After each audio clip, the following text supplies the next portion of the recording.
Wow. Yes, people. Sorry about that. Let's get straight in now.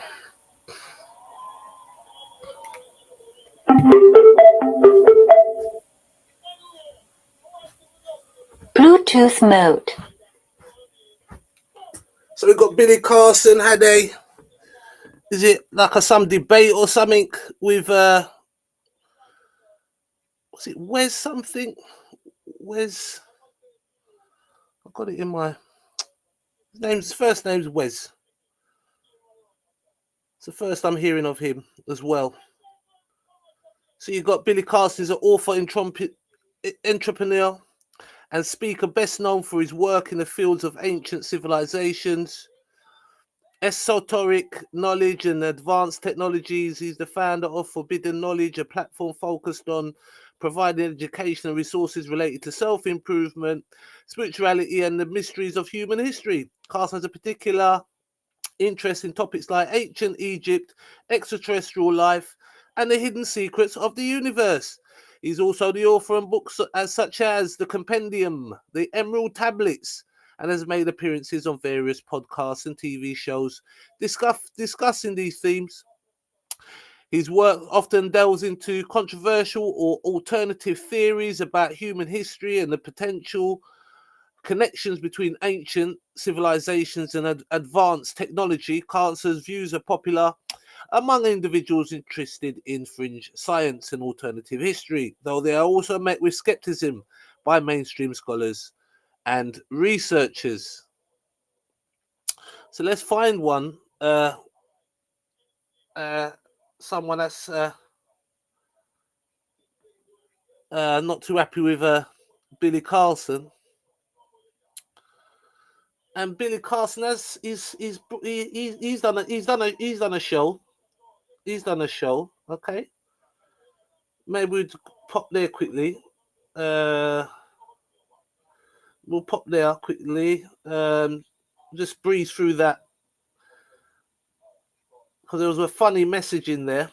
Okay, so this video is called one day ago, 121,000 views. Billy Carson exposes fake debate video. Attention UK residents over 50. You could be eligible for up to £10,000 to help cover your funeral costs. All right. Thank you. They're always putting these funeral things on. I must be on the way out. Click the Learn More button below to check. I must be on the bloody way out. Well, if you're over 50, don't even think about life insurance until you hear this. You know, many people in the life insurance industry. I've just almost died a few days before going to his house. Literally. The man said nearly died. Their max, and he was actually one of those 14 people. On the lower right side, you can see that we are hopping off of a private jet. He actually got we got so close with the family, and they would come on trips with us, and we would go on trips with them. We have private jets. We don't have them, we don't own them, but we rent them out. We fly them different places. He flies to private jets. In fact, one of the ones that we use now is one that he referred to me. Okay, the Jet Club.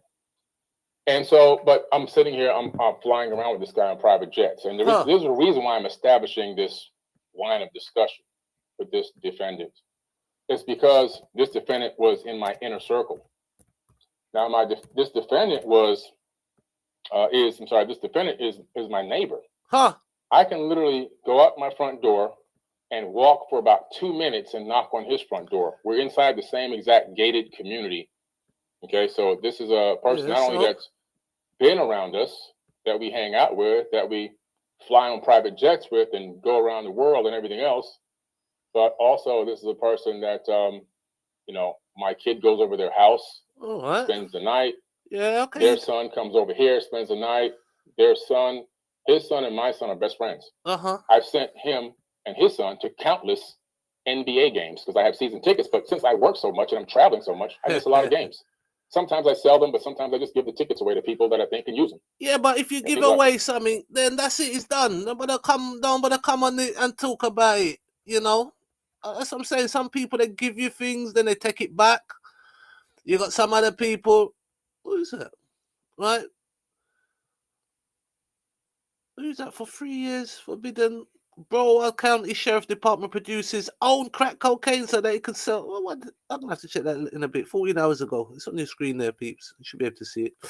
Yeah, and so he's come back now. So I mean, well, we're gonna hear someone. Is he talking about Wes? I'm looking at the picture here. I don't know if it's him. Is it Wes? There's a white guy. His face is covered up. His eyes are covered up on the picture. Yeah. Yes, he seems to be around him.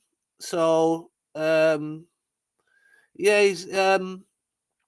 he looks like a black sheep amongst white sheep. I can really appreciate the games. So, you know, as a matter of fact, you'll find out that I had just given him some tickets just recently, even while all this was going on, so he could take his son to a nice NBA game. Anyway, so this is the type of person, you know, you believe is really close to you and would never betray you. This is something that I manifested. This is no blame on the defendant. This is a blame on me. Huh. You know, because at some point, I mean, he got past the radar. He really got past the radar. From the beginning, he was a secret hater from the jump. You just never know. Sometimes you get people that you think are really close to you and they're your real friends, and the whole time they've got some type of envy or jealousy or whatever it is brewing in the background, some type of deceit, or they're ready to backstab or whatever the case may be, right? But that's the situation. So this is the guy right here, all right? So why would I show something like that? Well, I'm establishing a relationship, and it's very important as to some of the videos that have been put out there that have been circulating, where you see me pull up to his house, or I don't pull up, I can ring the doorbell. And I'm going to play the audio from you ringing the doorbell because I recorded myself at his house with an audio. And thank goodness I did that, because the audio tags the date, the time, and you can hear me speak, my location, where I'm at, what I'm going to do, and the doorbell that I ring. You can hear the doorbell ring. Okay, it's very, very important that I establish this timeline. This is called evidence. This is called evidence. Okay, because people out there in this gang, this gang out there, it's a gang now. We call them a gang. This organized crime gang. What? They want to establish me as some type of a crazy guy who pulled up on a YouTuber when that's not what happened. No. Okay. Now I actually got very sick. I was extremely sick and went in the hospital prior to this whole thing happening. And when I say I was sick, I was deathly ill. I actually almost died. We did a whole podcast about this maybe a couple of months back when it first happened. I'm still not fully out of recovery. Okay. This is me in the hospital and my wife sleeping on a sofa next to me while in the middle of the night. You see the heart monitor, the oxygen in my nose, and everything else. And I did a podcast about it because she literally saved my life. Huh. And allowed me to make it back to America so that I can get hospital treatment in America, because where I was, they didn't have the proper treatment. And why am I showing you that? Also to establish a timeline. It's very important to understand what was going on. And yes, I was really in the hospital, and yes, I was really sick. Okay. Here goes my hospital bandage that I take, because everyone knows that my leaders out there, my leaders that are always on my accounts, know that I always keep receipts of every single thing. And that's my hospital bandage. And then I have my hospital bills. This is my bill for the stay in the hospital, $37,460. That's one of the three, right? There's another one here for $1,601. And there's another bill. What's that for then? Oh, here it goes. $2,585.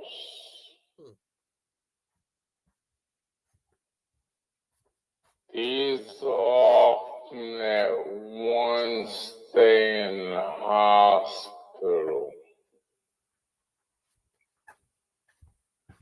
Okay, so these are hospital bills. So I was extremely ill and sick.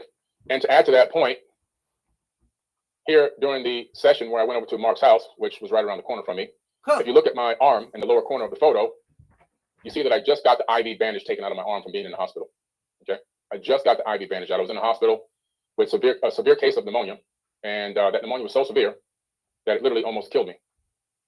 And my whole right side was completely full of bacteria, and then the left side was almost full. I had only 25% oxygen support. My body was going into septic shock. White blood cell count trending up towards 40. I lost 22 pounds and was extremely ill. I noticed yesterday when my wife was talking and some of the posts that she had made, people were commenting, that black guy, these are the Christian followers of this cult. That black guy looks like he's on drugs, and people commenting, yeah, he's on drugs, he's a dope addict, and all these crazy comments. This is how they uplift. This is the enlightened people. These are the chosen ones, right? Well, I looked sick in the video because I actually was sick. Matter of fact, before the video started, I had a bottle of water, and I told him, look, you may have to stop this a couple times because I can't really breathe that well yet. My lungs are still recovering, and I coughed from time to time because I was trying to cough up still a little bit of phlegm in there from the pneumonia. After I got done with the IVs, they moved me on to the actual tablet or pill. You take these huge horse pills and got to keep taking those antibiotics until your lungs are clear. But it's still a long healing process. So 12 weeks. All right. So yeah, so that's what the message in the comment section. Someone said a funny comment. I had to say, boy, I have to hit this one up, because he made me laugh. He said, I'm trying to wait for the comment to come back up. Oh, actually, I'll just press it. Billy Carson exposes Billy Carson even further. Forbidden debate. Your whole ideology is crumbled and you got dragged by a guy who did nothing but ask you simple, clarifying questions. So we'll have a look at that. Had to unsubscribe. All your fantastic theories on the origins of humanity is now nothing more than science fiction. The only person ending Billy Carson career is Billy Carson. LOL. These are messages, comments. I may stop there. Anyway, there was one saying he's got pneumonia, so why not just when you get better, return. If you're not ready. So Billy Carson. Where's Huff debate? So let's see what caused all this palaver. Okay, what happened to you, man? The man's got pneumonia. You didn't know the man was dying. Is this his neighbor? Neighbors like this, people. Who needs enemies? For some years now. Yeah. Solid friend, great character, businessman. He's been on Elevating Beyond last time, sharing your whole story behind the story. And what you hugely specialize in as well, you just came back from Egypt, is like the emerald tablets. You've been studying those since you were like 6 or something? No, not the emerald tablets. Oh, okay. Yeah, the emerald tablets I've been studying for the last probably 10 years. Okay. Yeah, but since I was 6, I was studying aerospace technology, which then led me into understanding more about advanced technologies, and then finding the link between advanced technology and ancient civilizations, and going on really a 25-year, what's that? 27-year now. Goodness. Trek around the world. Been around the world now over 18 times. Last year, spent 9 months in hotels. I remember. As you know, you're my witness. Leaving this big old mansion behind and not going home at all. And traveling nonstop to these ancient sites to get the information hands-on. Okay. And that was weird. I just heard a little chant. Wes, you there? Huh? Where's gone? Where's just looking at the screen like. It's too easy if it works perfect, right? I come from. What is he calling? What is that at? This is through. Oh no.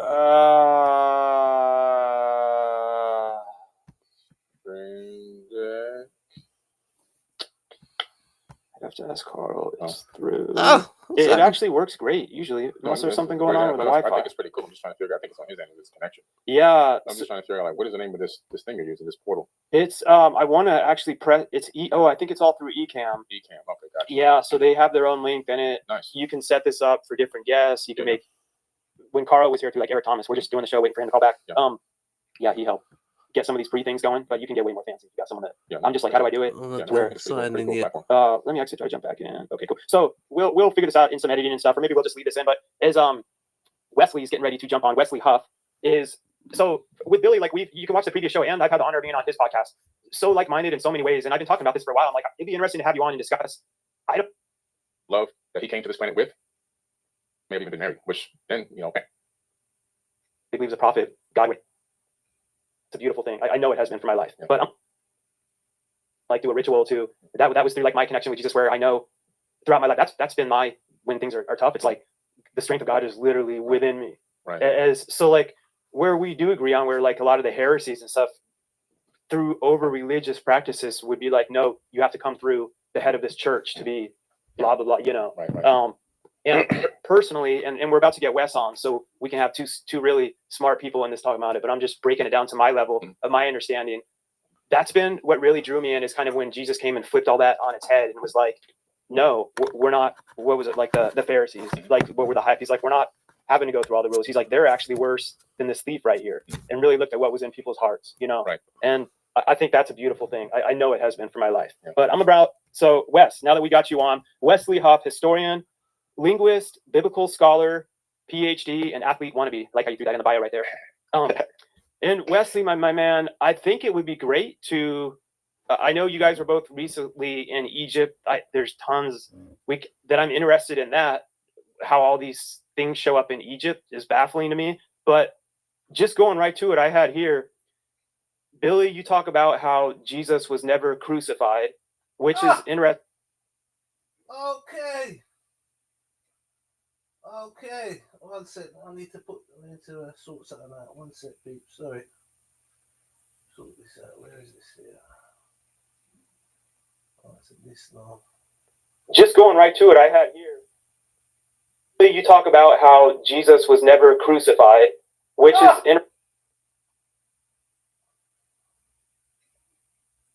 Man said Jesus wasn't crucified, yeah? Oh dear. Okay. So I presume the question would be, need some proof or so? We need some sort of, for him to say that. He must have a reason to say that. So let's get this one going. Right, where was I? Okay. Just going right to it, I had here. You talk about how Jesus was never crucified, which is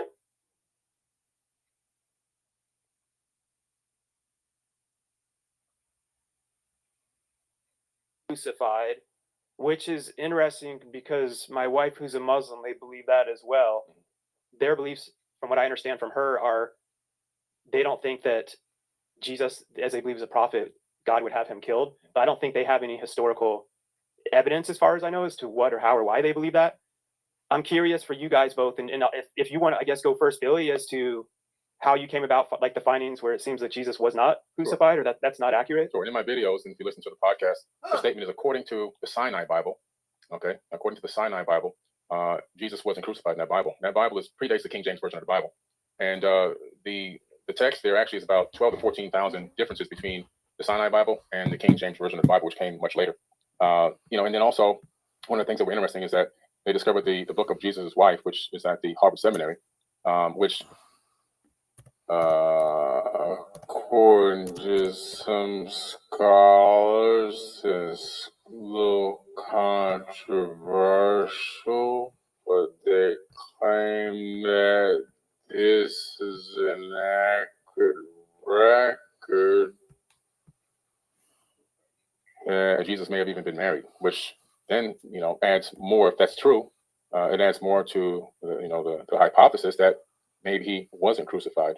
I just personally believe that Jesus was an amazing human being. Why does it matter if he was married or not? Why would that be a factor? I'm sure about that. God, in the sense that he's God. But that we're all gods, as he said, ye are gods, and that we're to do greater things in him. And I just personally believe that the return of the Christ is the return of the Christ consciousness. When we can all achieve a certain level of knowledge, wisdom, passion, understanding, empathy, love that he came to this planet with, and we get that in our mind and our consciousness, and we can act on that. Those incredible. So what did he say? He said the when was the King James Bible? 1604. So that was what, 1604, which was commissioned in 1604 and published in 1611. And the Sinai Bible was discovered. Oh, it was discovered in 1844. 43 pages. So it's the Codex Sinaiticus, is it? Is that what it's called? So keep playing that, and we'll fact check that while he's doing that. Form instantaneously. And I think at the second coming is the coming of the Christ consciousness to the planet, not a human being flying back to Earth to save people. That's just my personal understanding of how I've perceived it over many, many years of going through this information and going through all this text. And Wes, I'm gonna let you respond to that. And again, I mean, this is everyone listening to the show. You know, I'm always like, challenge everything. Learn to critically think and continue to come to your conclusions. Even with Jesus, I'm not personally even waiting on that he has to come back to. I already know I'm, like I said, that strength of God and consciousness is already, I can tap into that right now. So you don't have to wait for him to come back. For those that believe he does, to actually have that like next level of what that's supposed to mean. But Wes, go ahead on for what Billy was talking about. So you got the 4th century. I think the date 4th century, found 1844. So it might be older than the King James then. I heard something about I think so. Jesus' wife. That's yeah.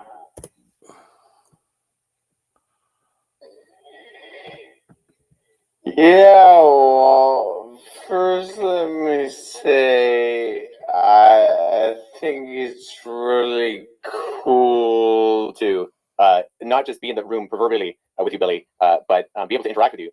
Because I wish I could be there in person. Unfortunately, Toronto, Canada is a long way away from Florida. It's a little bit of a jaunt. But I really appreciate the fact that you seem to have investigated to a certain degree some of these facts. Do you mind if I ask a clarifying question? Sure.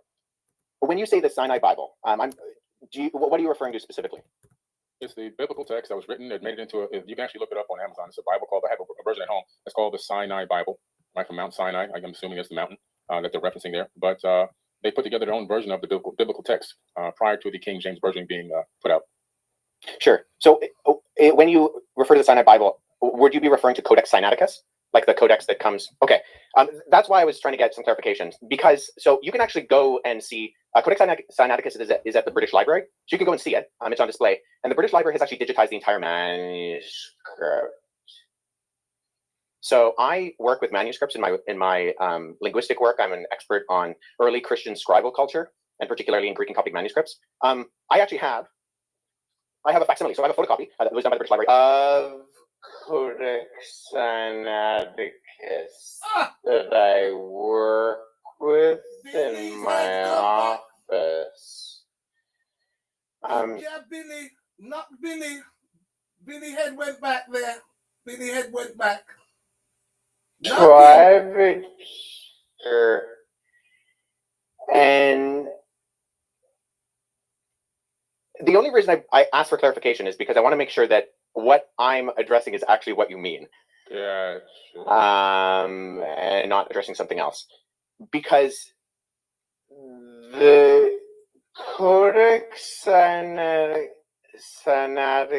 in particular is just it's a 4th century Greek manuscript.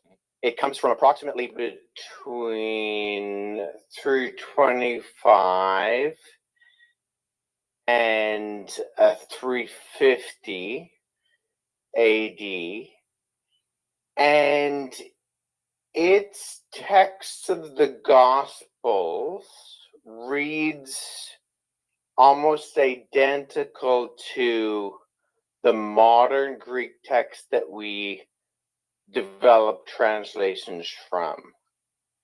So my curiosity is just simply in kind of exploring, when you say that it denies the crucifixion, or that the crucifixion isn't there, I mean, I can go on right now, Codex Sinaiticus, and I can look up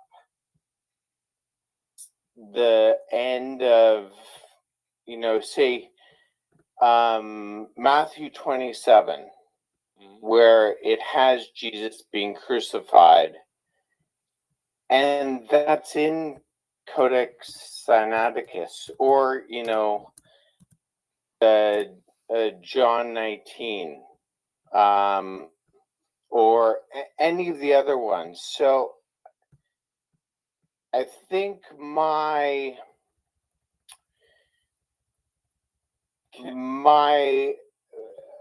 confusion is that it doesn't read any differently. So actually, are you able to pull up a website with the like viewers or listeners or whatever be able to see that? Right now to make sure I have the right the version that I'm looking at. Well, he's pulling that up too.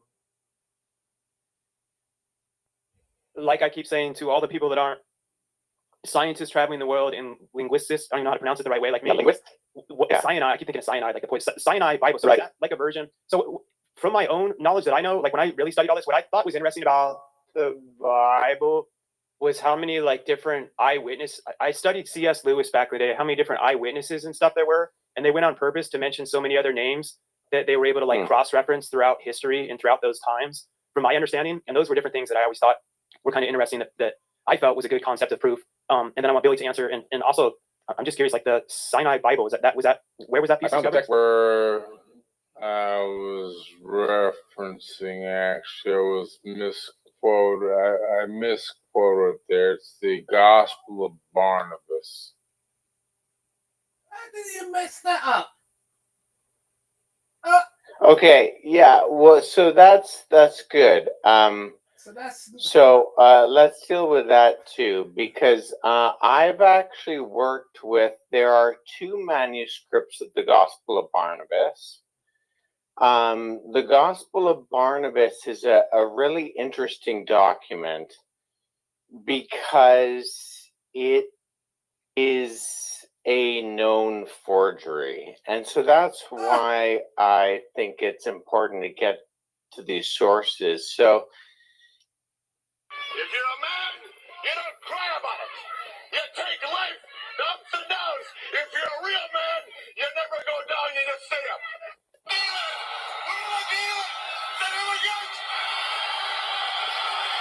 Who are you? Never tell me how to wrestle. Right life. Big cities. I am Ric Flair.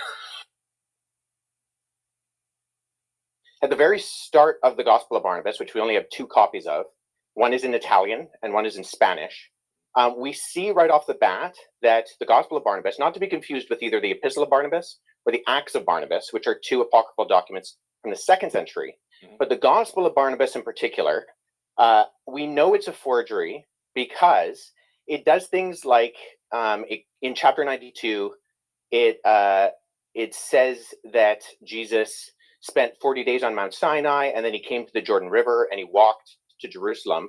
But Mount Sinai is more than a week's journey away from Jerusalem. English Premier League. Everton 1, Manchester United 3. Crystal Palace 4, Leeds United 1. Chelsea 4, United 1. West Ham 1, Fulham 0. Sunday, West Bromwich 0. Tottenham Hotspur 1. Leicester City 1. Nil. Manchester City 1, Liverpool 1. Sinai is more than a week's journey away from Jerusalem, and neither Mount Sinai nor Jerusalem are close to the Jordan River. So never mind there not being a route from the Jordan River. to like around Mount Sinai or going to Jerusalem. But there are internal problems with the Gospel of Barnabas, which indicate that it shows no actual indication of evidence of coming from or even having knowledge of first century Jewish understanding. It actually says Jesus is the Christ, but not the Messiah, which indicates that whoever the author is, he didn't know that those were the same words. And I think a bigger problem is that the Gospel of Barnabas actually paraphrases Dante's Inferno, which was written in 1314. So there's a lot of internal evidences that disqualify the Gospel of Barnabas, never mind the fact that we don't have any evidence of it prior to the 14th century, and none in any other language other than Middle Age Italian Italian and Spanish. But the internal content of the Gospel of Barnabas disqualifies it from being ancient. And then the fact that it's doing things like paraphrasing Dante, or it also refers to a rule of the time of Jubilee, which was changed in the Middle Ages from what it was in the biblical year of Jubilee. And it goes with the Middle Ages concept, not the ancient concept. So I think what I'm getting at is, so I'm a historian and I deal with sources. So when I'm looking at sources, I want to make sure that I have a methodology by which I approach any type of source. So if there is something that denies the crucifixion, I want to make sure that I'm analyzing it and that the methodology by which I analyze it actually reveals that the content can be accurately tied to the event. So if we're talking about, say, Codex Sinaiticus, that's in the 4th century. Now that is, I would agree with you, Billy, our oldest copy of the Bible in a sense of cover to cover, Genesis to Revelation copy of the Bible. Right. The problem is that we have individual copies of all 4 Gospels going back hundreds of years before Codex Sinaiticus. So I have a facsimile behind me of P66. This is a late 2nd century copy of the Gospel of John. I work with this particular manuscript. I can just show the screen right here. This is an almost complete copy of the Gospel of John. And it has the crucifixion. Yeah, so papyrus is just the what it's made out of. So I got that from ChatGPT, by the way. Yeah, so I can actually. I have the parts. Oh, that's Yeah, so I'll show you this. So so the document you actually see in my bookshelf behind me. Billy getting weak on the chair, people, getting weak. Soon drop off the chair. Papyri that I made. So when I was in Egypt last summer, I went and I made for me some papyrus sheets. And so I take these papyrus sheets, which are made from the papyrus plant, and then when I go and I look at actual manuscripts, so I was at the University of Philadelphia last summer, and I went and I saw a document called P1, which is a 3rd century fragment of the beginning of the Gospel of Matthew. And so what I did is I sat down with that original and I produced a facsimile. So I copied the text. First of all, I cut it out with an X-Acto knife in not the original 3rd century one on my papyrus. I cut out with an X-Acto knife this guy, and then I copied the text transcriptionally on the front and the back. So papyrus is just simply, it's what it's made out of. Yeah. Huh? Billy say yeah. And so there's categorizing systems. Was it to Jerusalem he went? And the standard one is called the Gregory Aland categorizing system. And so sometimes you'll see when manuscripts are mentioned, they'll have a GA and then a number behind it. If it's made of papyrus, you simply abbreviate the word papyrus to P, and then you have the numbering system. So P66, what I showed you earlier, that's this on the categorizing system. It's the 66 manuscript that was put into the system. It's from the Gospel of John. I also have, 46 and P47 on my shelf, which includes all 4 Gospels and Acts from the 2nd and 3rd centuries. So the only hesitation I have with what you said, Billy, is that we have single copies of the Gospels that can be dated to the 2nd century that all do have the crucifixion. And so if we're relying on something like the Gospel of Barnabas, which is not just like, it's not that there's debate about it. It's a known forgery. I mean, no one's referring to the Gospel of Barnabas as anything other than. If he says no forgery, yes, but I'm gonna go with that. Let's Billy talk done. about the Billy old. finish. Billy finish. Where's Huff? He's having a sip of his cup of tea, or I don't know, unforbidden juice. He's got some unforbidden juice, y'all. Right? And he mash up Billy Cut, he mash him up.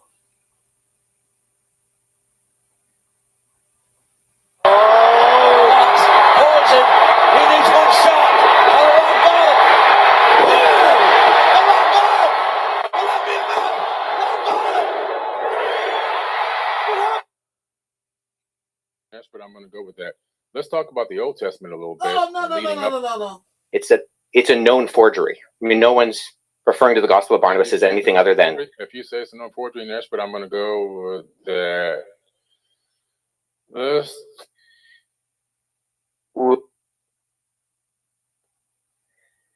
The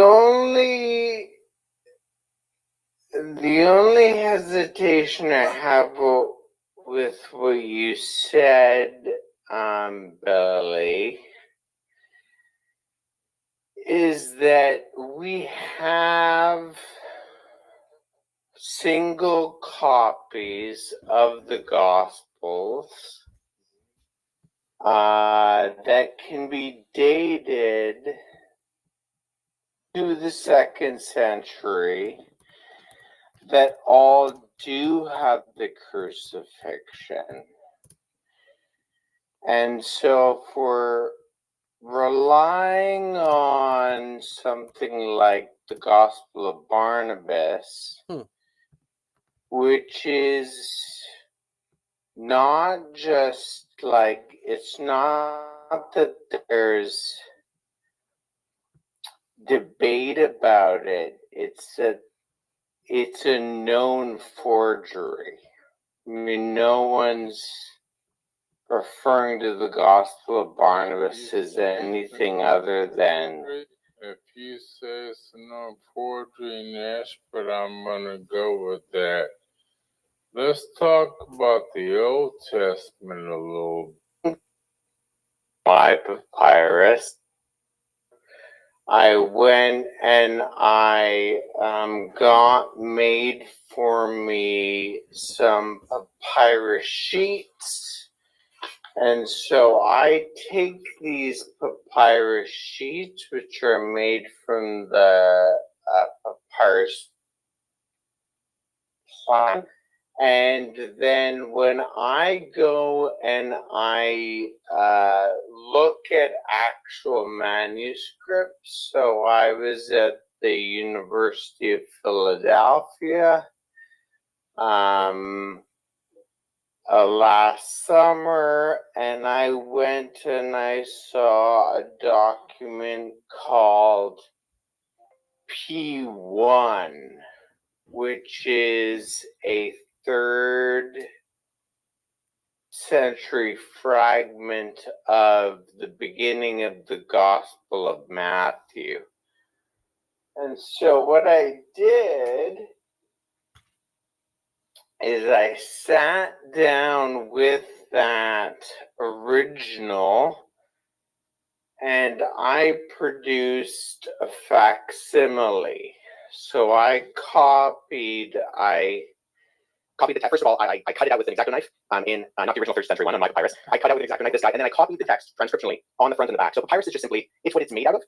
And so there's categorizing systems. And the standard one is called the Gregory-Allan categorizing system. And so sometimes you'll see when manuscripts are mentioned, they'll have a GA and then a number behind it.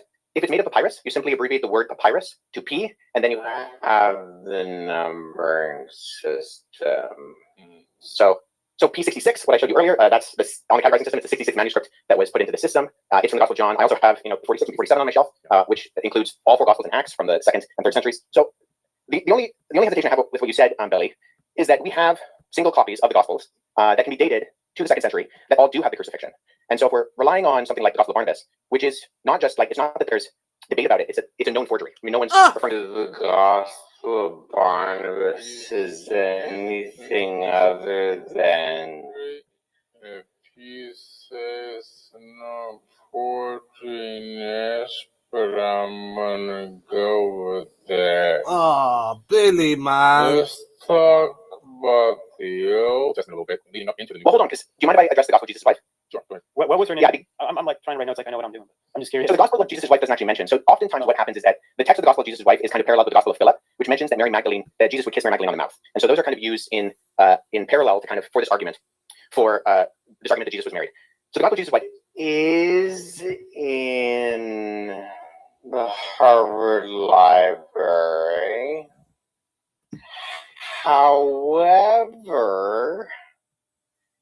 the reason we know it's also not legitimate is because even though the manuscript, the papyrus that it's on, was carbon dated to the 4th century, the text was actually copied from a PDF version of the Gospel of Thomas known as Grandin's Interlinear. And there was a mistake in the Coptic text of Grandin's Interlinear that was copied into the Gospel of Jesus' wife. So we know that this is not a legitimate document, even though the papyrus is ancient, and this happens a lot with forgeries. I have a couple of friends who have actually worked on projects that have revealed forgeries within Dead Sea Scroll manuscripts and within other ancient Christian papyri. But the reason why we know the Gospel of Jesus' wife, and that Karen King, who kind of vouched for it, and she lost a lot of credibility, unfortunately, for her, and she's admitted that it's a fake as well, was because we can tie it directly to not copying from an ancient text, but actually copying from an online version of the Gospel of Thomas in a PDF form, and the mistake on that PDF form was copied into the text that was borrowed in the phraseology of Jesus' wife. So I just point that out is, once again, with our sourcing, I think we need to make sure that we're going towards not just early sources, but actually credible sources. And unfortunately, neither the Gospel of Barnabas nor the Gospel of Jesus' wife are credible sources. It's Ric Flair! Lord, how hard it is to be humble. Woo! Ric Flair! It's good! Like it is! Do I make myself clear? I'm not done, don't roll me up! Woo! Woo! Woo! Woo! Woo! Woo! Woo! Woo! Woo! Woo! Woo!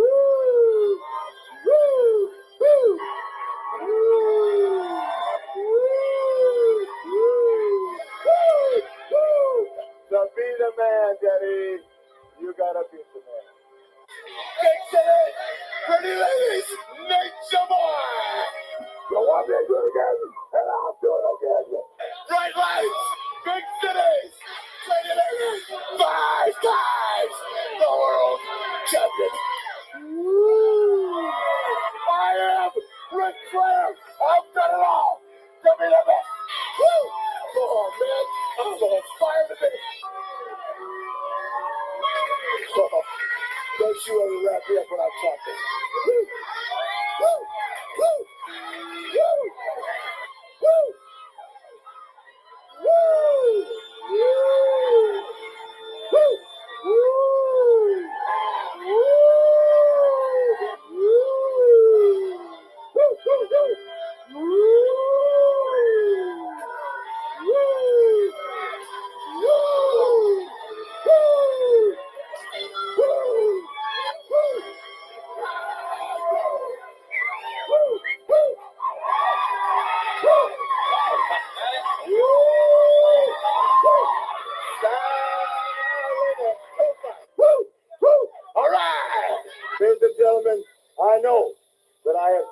nominated you because I am Ric Flair, the world heavyweight champion. Whether you like it or not, I just plain am the best there is in the sport today. Myself, at $100 pleated flag, I got 600 suits. I can talk about the nice clothes. They like fine clothes. You know, I buy my clothes at Michael's in Kansas City, Franco's up in Richmond. You can pick one of these up for about $1,500 at Michael's in Kansas City. I'm looking at 146 different suits to choose from because I know how to style and profile. This $850 garment, GQ magazine, Playgo magazine, the greatest wrestler and best dresser athlete of all time. I dress myself in cashmere. I'm still wearing cashmere. He's not ready to wear $500 ties. What up? Jesus' wife, are credible sources in terms of actually and agreed upon by not just the vast majority of scholarship, but I don't know anybody in the field of papyrology, paleography, historiography who actually refers to these documents as being legitimate. That's fair enough. I can respect that. So let's go into the Old Testament a little bit. Predominantly, from my research, I discovered that a lot of information from the Enuma Elish and the seven tablets of creation is a lot of the in Genesis, a lot of the creation story that comes into Genesis. Not all of it, but because obviously it's a smaller Genesis is a much smaller version of a much bigger story. But it's literally almost word for word from the Enuma Elish and the seven tablets of creation. The Epic of Atrahasis as well is also there in the Old Testament.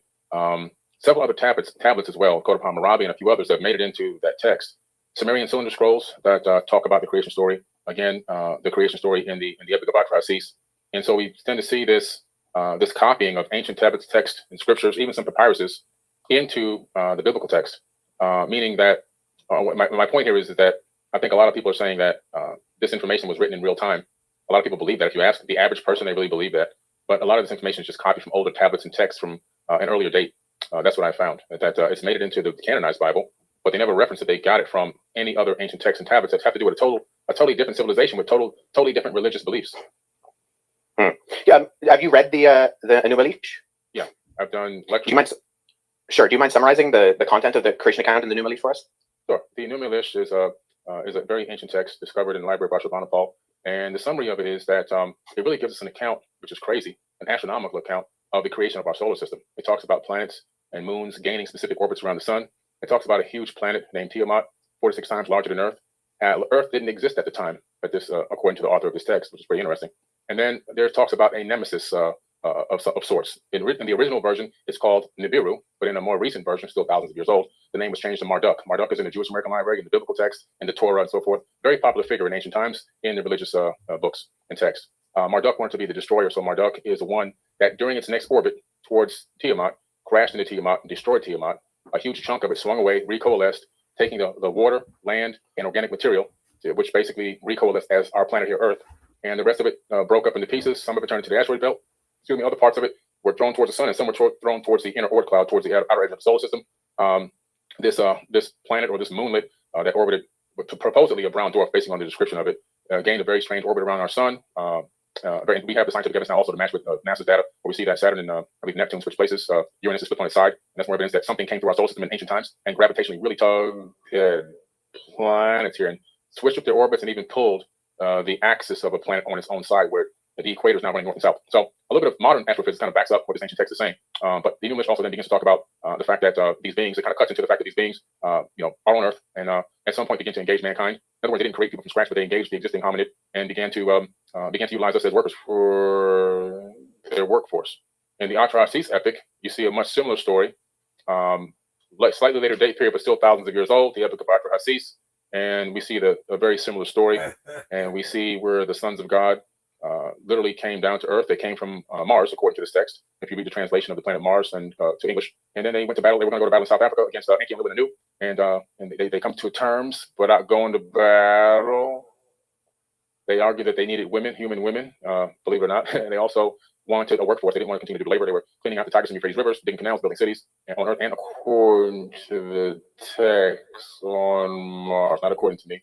And a decision was made by Enki and Anu and Enlil to allow this experiment to happen, where they would take the existing hominid here they would slay one of the gods, meaning that they would, in my opinion, that doesn't mean they're going to kill it, but somehow some type of genetic modification or manipulation, in my personal opinion. It's my personal hypothesis.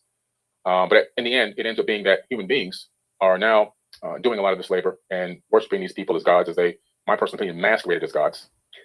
A lot of stories there, parallel stories that you see in the Bible, even the Tower of Babel incident, and many other crazy stories that are in the Bible. You can find a lot of those true stories in the ancient texts, like the Epic of Gilgamesh, where you can find the true story of Noah. They found the Noah tablet to give him instructions on how to build the ark.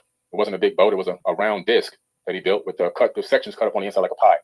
That was discovered about 4 or 5 years ago. I believe it's at the British Museum now. So there's a lot of text that's just been covered and copied over into the biblical text. And I think that, in my personal opinion, a lot of people are just became a cargo cult, worshiping people that were masquerading as gods. I do believe in God. Let me make this clear. I believe in God. I believe I believe in that there's a creator of the universe. I believe that the mathematics, quantum physics, all proves that. The fact that we're here, I believe this universe is imbued with a divine energy and a divine spark that lives inside of all of us. I just don't believe that the God of the Bible is truly the creator of the universe. I don't think that God needs money. I don't think that God needs. Sure. Do you mind if I just jump in here for a second? Because I think we've kind of gone on from the original question. I appreciate that. I do have a few issues with your summary, although I think I have read the Akkadian version. My Akkadian's not great, but I sat down with a seriologist friend and we walked through it a couple years ago. So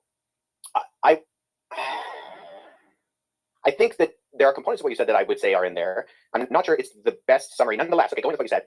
You said that there were like verbatim parallels with the biblical creation story. Even just going off of what you said, which I think there are components of that I would agree with, you know, the battle of the gods, you know, the concept of Enki and the younger gods, and they fight Tiamat, and then Marduk, who swears he'll defeat Tiamat, and Kunku kills Tiamat by shooting her with an arrow, and there's this big battle, and then the gods that die end up being the earth and the sky and even us, because we are the end result of that battle. I'm just curious, when you say that there are not just parallels, but there's actual copying, looking at Genesis chapter 1 and 2, where the Christian story is summarized in the Bible, what are the actual kind of parallels there that you're looking to? Because as someone who's read both, I not only do I not find parallels, actually, this is the majority of ancient Near Eastern scholarship with me, think that Genesis chapter 1 is actually an apologetic against documents like the Enuma Elish. So what are the parallels there? Separate the waters from the waters, for example. That's in the Enuma Elish. And that's also in the biblical text.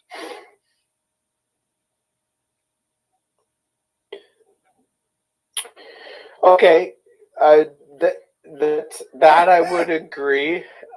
Is separated the waters from the waters, for example. That's in the Enuma Elish, and that's also in the biblical text.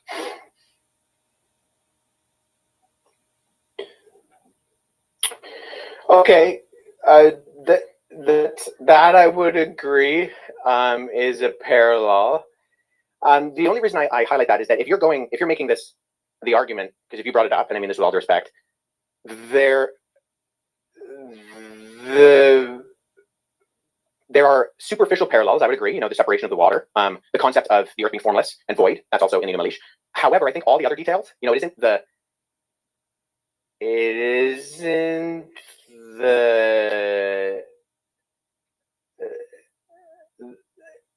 it's the details that make the difference.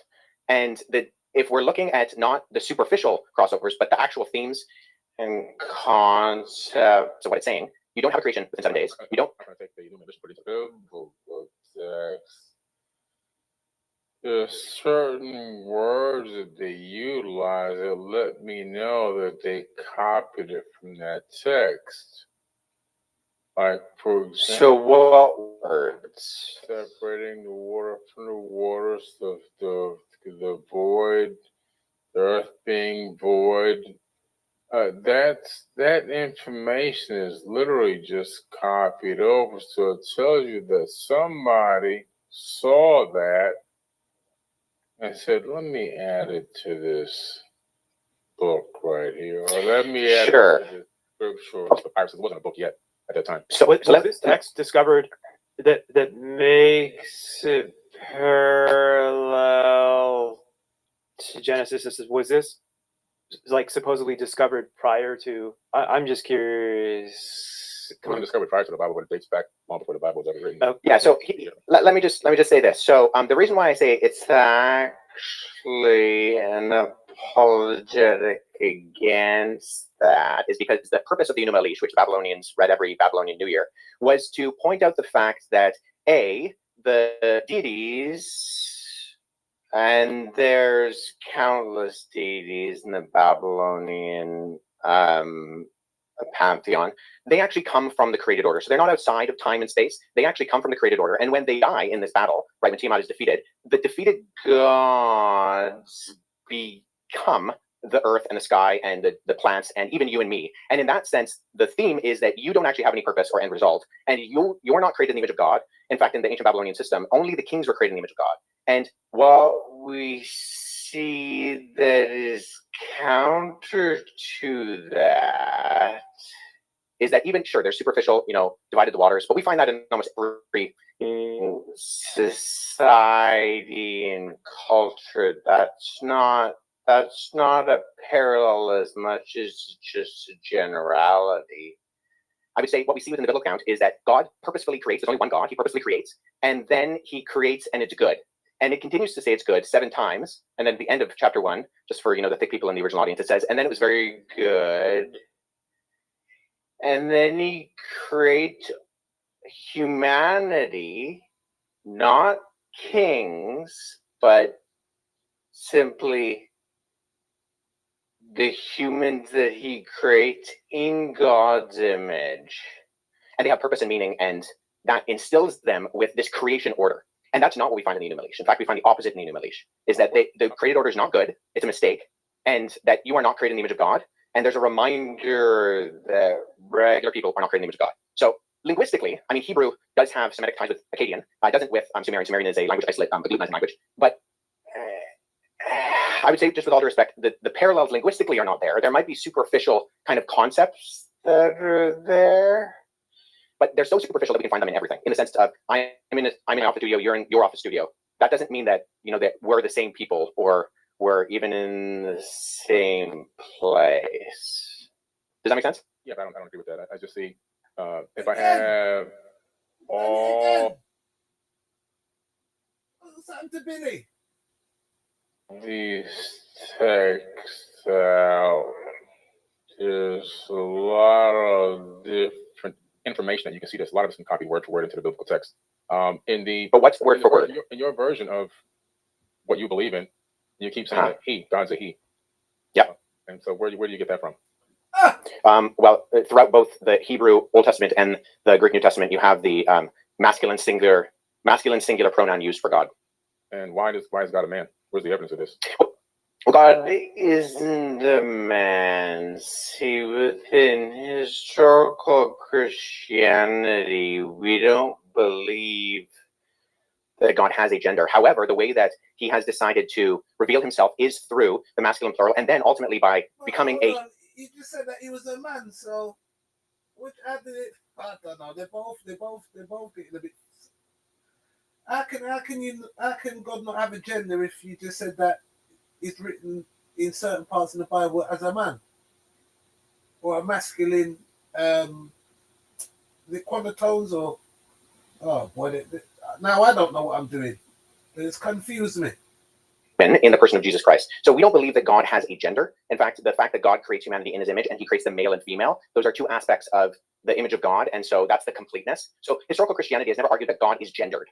Jesus is gendered in the sense that during the incarnation, he becomes a human man, but he's still fully man and fully God. But God is spirit. And right, as the scripture says, we worship him in spirit and in truth. But nobody's arguing that.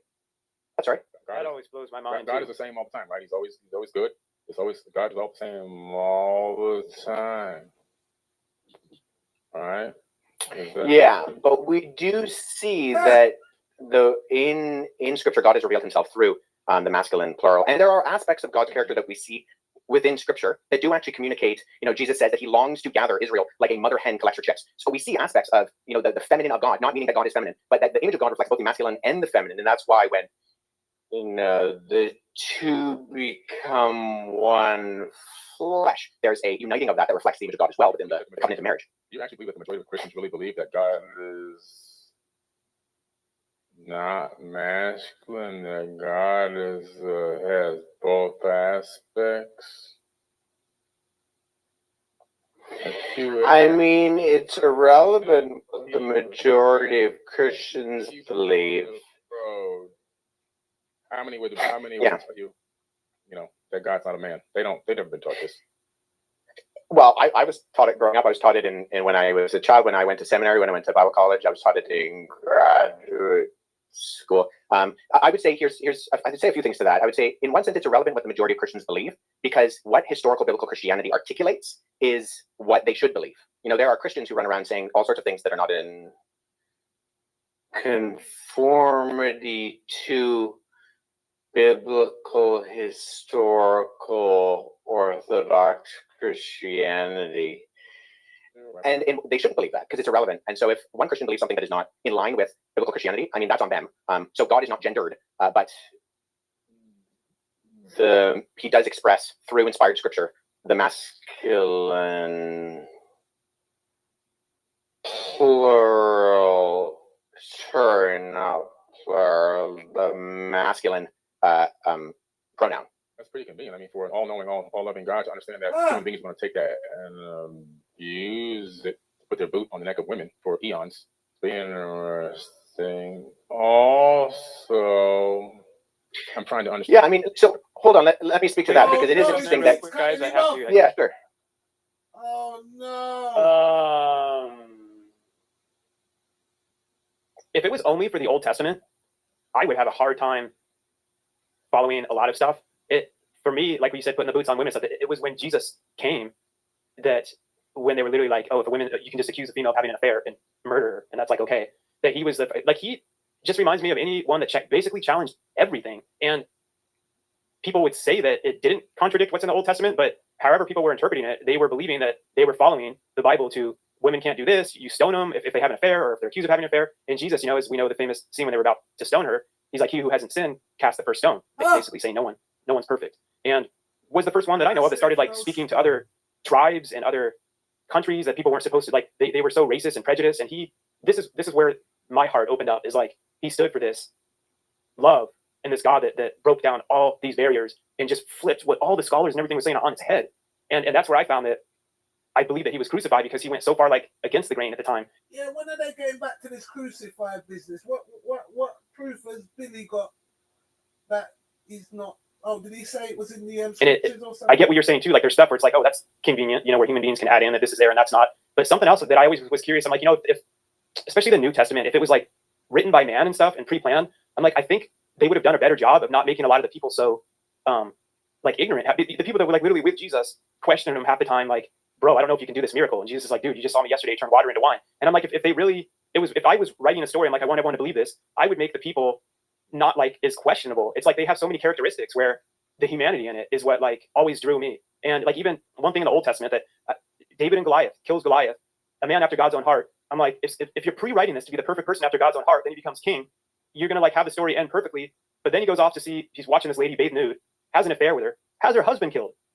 Mm-hmm. It's but then goes on to keep praying to God and coming back to God with a humanity. And God's this is a man after my own heart. And it's finding all these human flaws is, to me, showed so much of the beautiful struggle that, and I'm not going off everything you guys are talking about, which is factual stuff. I'm just talking from my own experience of ways where I drew and continue to draw my own conclusions. And I'm much more about my relationship with God personally.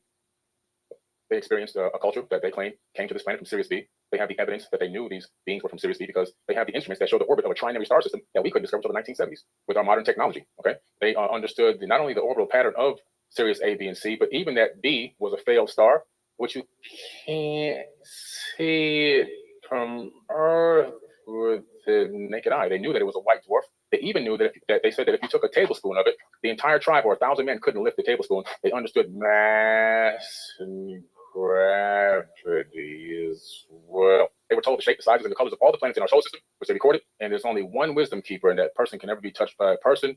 If they get touched by another person, they'd actually be killed. And then they eventually have a mentee that they break down that verbal handed down knowledge to, and that next person then takes over, becomes the wisdom keeper. And they've been doing this for thousands and thousands of years. And science, modern science, has found all their information to be 1,000% accurate. Then you have the Hopi tribe of the Americas, indigenous tribes, Hopi tribe, Lakota tribe, also having engagements with these quote unquote star brothers, even having an account of them being taken underground. But you don't see just only in America. I just came back from Turkey. You have the people from Turkey in Mesopotamia also being taken underground into a place called Derinkuyu by these beings, by these people. A structure that's built 12 stories deep underground, that's made out of volcanic tuff, a very soft stone, and if you don't know what you're doing, it'll actually collapse. There's no evidence of any collapse. And it was thousands of years old. It was reused many times. So the mainstream story about what it was used for to hide from Romans is actually false. This place is ancient. And in order to build it, you actually have to have foreknowledge of how to construct this type of underground civilization that can hold 20 to 30,000 people, places for livestock, places for worship, with no sign of collapse, and you have to have hundreds of ventilation shafts, and I've been down there. Those ventilation shafts cut through solid rock all the way down to the core. And there's even more. It links to other underground cities that are miles and miles away. As you get to the very base of this area, you can cut through and go to another location. But again, these people were taken. Also, then you have ancient Egyptians. Similar story. Major catastrophe comes. These people come and take them underground. Then you have the information in the Egyptian book of going forth by day. More accounts by people, our ancestors, that have accounts that do not match up with the biblical text. And so all of a sudden we're saying that all these cultures, right, the Aboriginal people, I can go into them as well. I've got about them. Do you mind? In the outback, the Aboriginal, the same thing. They were seated here by Pleiadians. This is their verbal history for thousands of years. And I can go around the world and I come with all this information from all these eyewitness accounts from people that should be respected, dignified, and shouldn't be scoffed. And that we're now saying that all this information they put forth, all their verbal history, all their written history, that's got to go to the side because this one text is 1,000% accurate. Sure, but so my question is, most of that is oral history, correct? Oh, it's all oral history, even the Bible. Okay, so when we're engaging with oral history, what methodologies are you using to confirm that the orality is accurate? Well, first and foremost, some of these texts, some of these cultures have written down information in caves. You've got cave paintings. The Dogon tribe actually have not only written down. Sure. No, I don't disagree with that. The question is one of historic. Sorry, I didn't mean to interrupt you there. The question is one of methodological analysis. So you have to have a method by which you can find either that something is falsifiable or that there are avenues by which you can show internal and external accuracy of credibility. So this is what we do with documents. This is what we do with ancient gospels. This is what I do. I've worked on Xenophon and Plutarch, and we look at the internal evidences and the external multivalent corroboration to try to figure out, okay, yes, we have all these stories. Great, I don't deny that. But as a historian, as someone who's trying to figure out what is accurate, how do you know that? If I use the term verisimilitude, do you know what that term means? No, but I can tell you this. Tell me how the Dogon tribe saw Sirius B, knew the orbit of Sirius B, trying to star system accurately, and can show you the orbit with a special tool that they made that was given to them by these people. How do they know the shapes, the sizes, the colors, and the orbital pattern of all these planets in our solar system and other star alignments that they would use to have something called the Ziggy and planet and their own harvesting and planting and so forth and so on? That's not enough evidence that there's something. Well, I'm not aware of that particular case. And even, I mean, I would grant that, you know, the ancient people are far more technologically advanced than we give themselves credit for. Just because they're ancient doesn't mean they're stupid. I'm well aware, as someone who has done both investigation in the past and done archaeological analysis, that is a reality. My question is simply, okay, you have these stories, or you have these accounts. You're referring to them as eyewitness testimony. How are you going about verifying that as that? Well, if the people had eyewitness testimony about Jesus, they then just wrote down their eyewitness testimony on a piece of paper or parchment paper verse. So these people, Right. So that's where internal methodological analysis. It's actually written down. So, I mean, it's the same exact thing. There's really no difference. Well, no. So you do internal investigations to figure out when something was dated. So something like so when I use that term verisimilitude before, that's something these historians are looking for. It's a term that simply means the appearance or likelihood of truthfulness. So when you do historical analysis, it's an inference to the best explanation. So you have proof and you have data, and you're extrapolating that data on levels of probability. So some things can be confirmed as high probabilistically true, and other things are lower in their probability that they happen. But there are different methodologies, different ways that you explore historically how that happens. So for the Gospels, look at scientists went there to visit the tribe, and they still have no answers because they used their modern science. They took the best scholars to visit these people, and they're still scratching their heads. Something happened there. Sure, and I'm not even denying that necessarily. But the question is, okay, we need different levels of evidence and exploration, not just scientifically, but historically, to derive something as eyewitness testimony.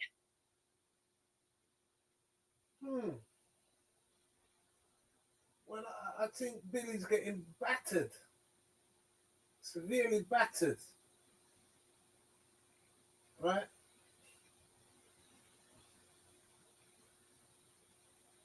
He's getting mashed up. You mash up Billy. And now Billy's getting argumentative.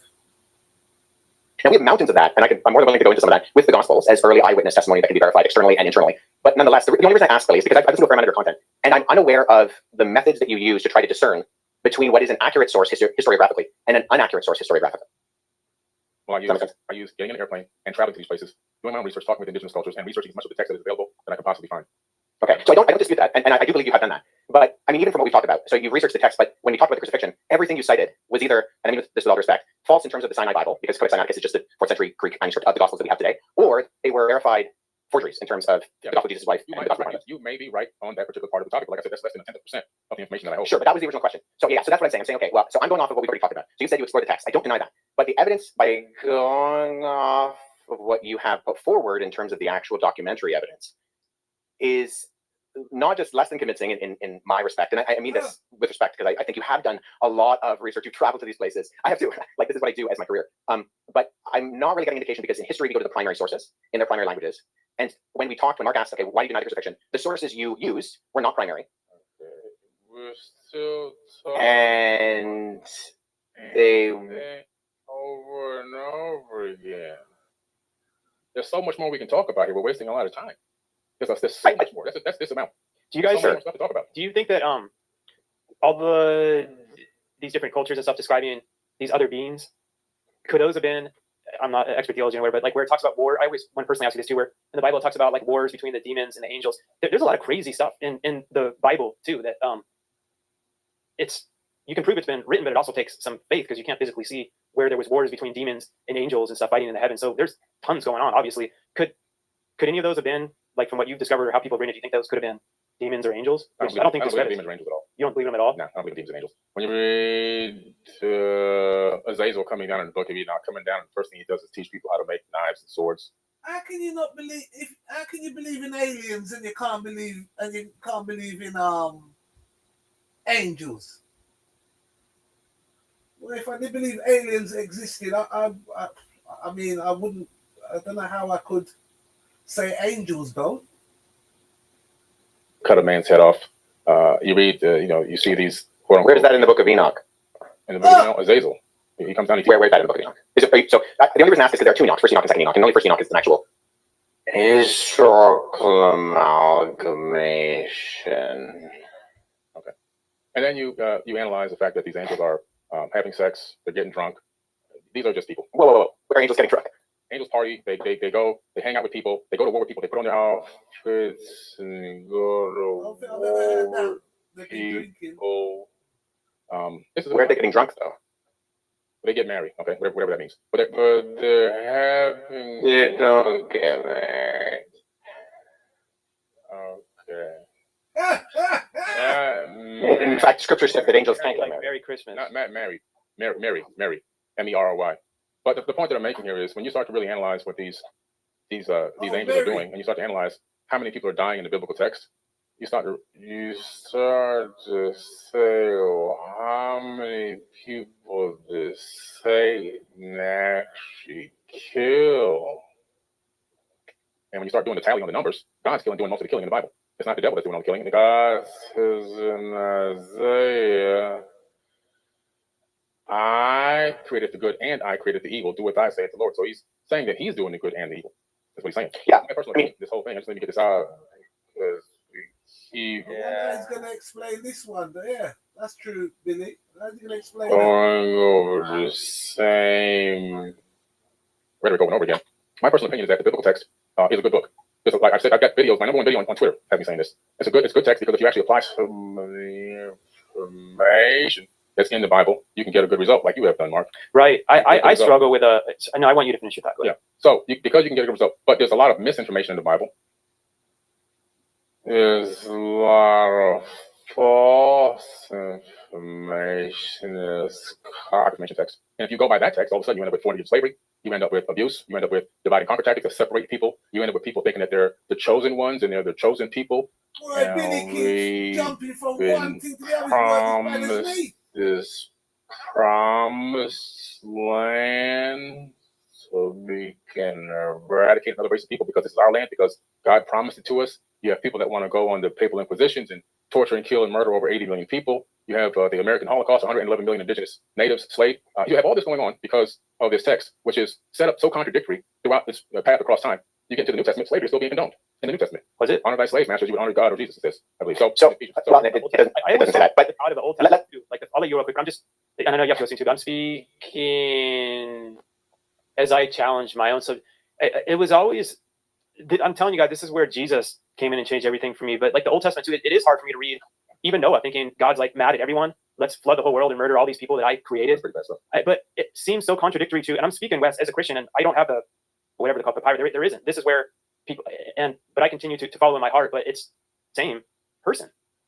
Yeah, I cut out quite a bit there, and so I think I missed a large portion. So I apologize for that. And I'm just yeah. So, let me just say this. So the most quoted verse of the Bible in the Bible is a version of Exodus 34:6, which fundamentally describes who God is, that he's compassionate and loving, full of grace and mercy and abounding in steadfast love. And so, in fact, if you read the book of Jonah, the beef that Jonah has with God, the reason why he doesn't want to go to Nineveh is because he believes that God is so loving that if he tells the Ninevites to repent and they repent, God is going to forgive them.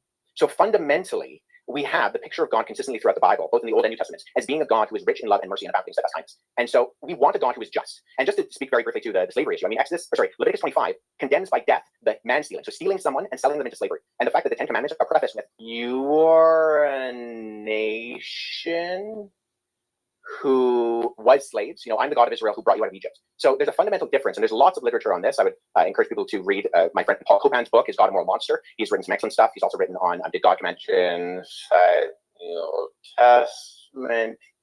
He's the leading expert in the field of comparative analysis of ancient Near Eastern world literature.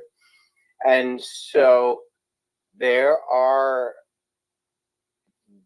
very coherent explanations for these things, and that slavery with the nation Israel was very, very different from what slavery around the ancient Near East was like. And on top of that, once again, when abolition movements happen, what's that, sorry?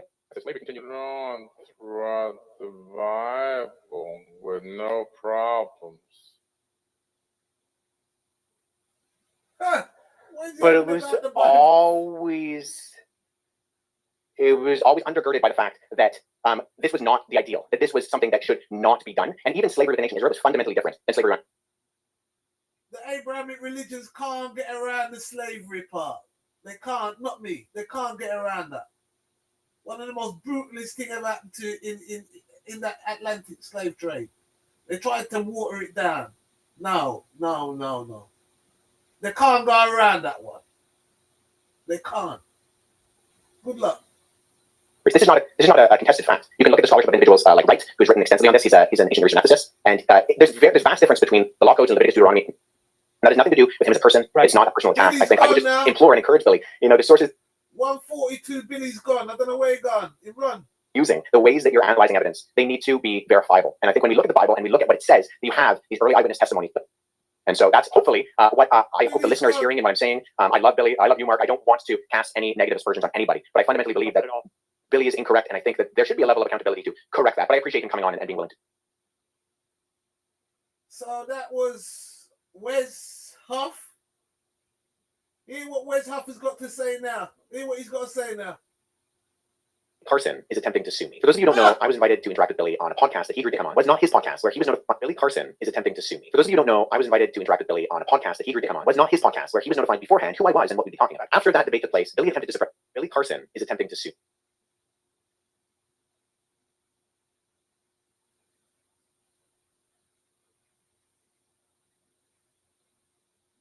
Carson is attempting to sue me. For those of you who don't know, I was invited to interact with Billy on a podcast that he agreed to come on. Was not his podcast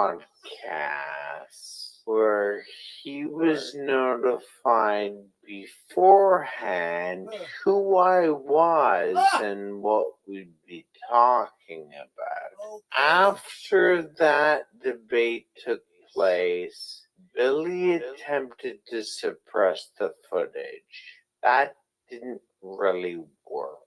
I've released clips from that conversation.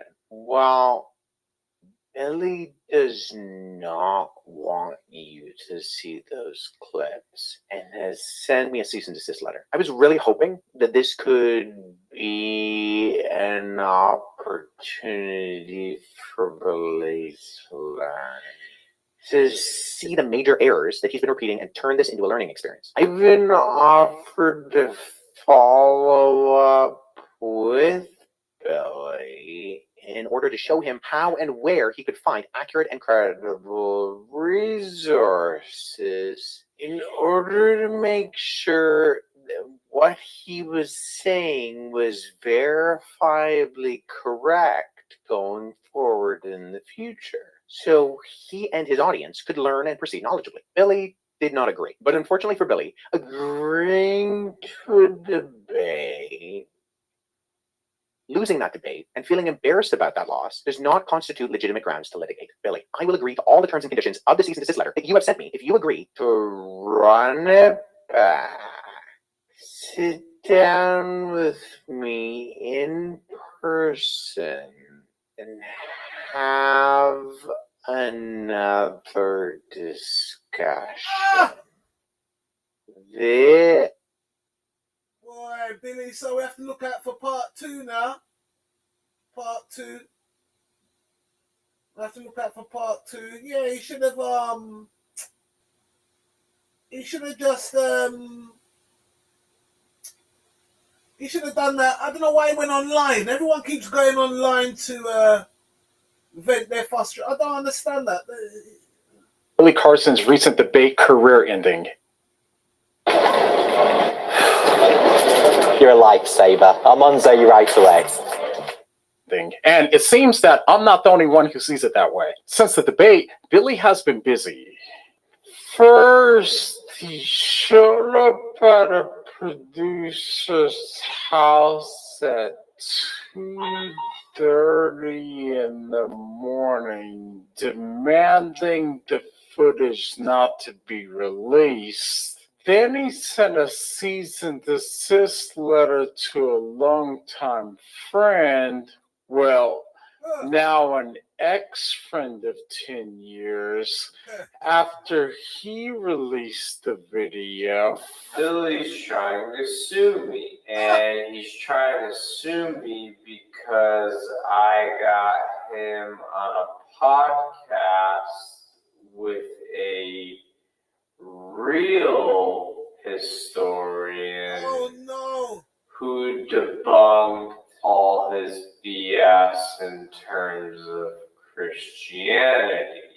And on top of all that, there have been nonstop copyright claims being filed on all of the uploads of the full debate, resulting in the footage being taken down. And even worse, now Billy is actually threatening to sue Wes Huff, the very person he lost the debate to, even though Wes has only posted short clips from the conversation. So here's what's going on. Apparently, Wes was given this letter right here, which states that Billy Carson and his company, Forbidden Knowledge, are demanding that Wes immediately stop using Carson's name and image in any media without their approval. This includes content on platforms like YouTube and Facebook and all other online and offline platforms as well. It specifically instructs Wes to not only remove all of the existing content feature. Boy, Billy's gonna come for me. My channel done to us again. Billy, but also to provide written confirmation within 24 hours that he's done so. And if he doesn't, they're threatening that they'll sue him and legally escalate the situation. Fortunately for Billy, agreeing to a debate, losing that debate, and feeling embarrassed about that loss does not constitute legitimate grounds to litigate.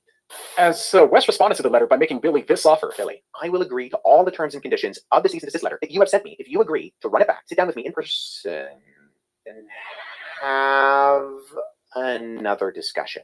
This is my formal response. Now, you have to see the irony in all of this. Billy's company is called Forbidden Knowledge, but the only knowledge that seems to be forbidden is knowledge that Billy has been misleading people for years. For someone who complains about being censored and says that they care about exposing forbidden knowledge, he sure does have a strange way of showing it. But you might be wondering what Billy hopes to accomplish with all of this, because legally, it doesn't seem like the case is likely to hold up in court, and even if it does, the publicity is only drawing more attention to the debate, helping West and the Truth of Christianity to become even more popular. And to make matters worse, we can't forget about the optics. Filing a lawsuit after clearly losing a debate only adds to the embarrassment, making Billy seem less like someone who actually values the truth and more like someone who's desperately trying to avoid accountability. Meanwhile, countless clips of the debate continue to circulate under fair use, making his entire effort seem futile. So in other words, all of this is only worse for Billy and seems entirely counterproductive. But all of this highlights an even bigger issue. Billy's claims about the Bible have not only been reckless, but have led a lot of people to doubt its validity. He quite literally has made a living off of errors like these, and if he truly values the truth, then he should be happy for the correction, so that way he can take steps to ensure that he doesn't mislead his audience. But instead, the way that he's been handling this has only made it harder to take him seriously. Personally, if I were a Billy fan, all of this would be a massive wake-up call for me. If the claims that he made in the debate can be so easily dismantled, then what else might he be wrong about? Truth should matter to you, and it should also matter to Billy. So with all of that being said, are you an ex-Billy fan? If so, let me know what changed your mind down below in the comments, and hit the like button on the way out so that way more people can see this. And if you want to learn more about what happened in the debate, then go ahead and check out this video where My children love to read books. They prefer to buy the book from charity shops. Then they're going one by one, trying to figure out what's the book. Maybe they'll always. Like there was a whole story today about China just landed on the far side of the moon, so they landed a probe over there. Yeah. It's just there was the China-America war on the moon. Like, what if America claims a spot, and China lands, plants a flag there, and they're like, hey, fuck you, that's ours. I'll play that one. Right, you know what? Let me just relax that one. So, what is this? If you talk to Terrence Howard, do you know his theory about how planets are created? That it's just things ejecting from the sun over billions and billions of years, and that there's a Goldilocks zone where you can create life, and that's where the people are. Oh, it makes a lot of sense. It makes sense. They just talked to him a couple hours ago. Okay. Yeah, I mean, so we were talking about obligations and everything. I mean, for like 3 days. I left this podcast for 3 days. I was like, yeah, damn. First of all, because he's so smart. Like, how would you ever imagine that a dude who's an actor on a television show or in a movie is that smart?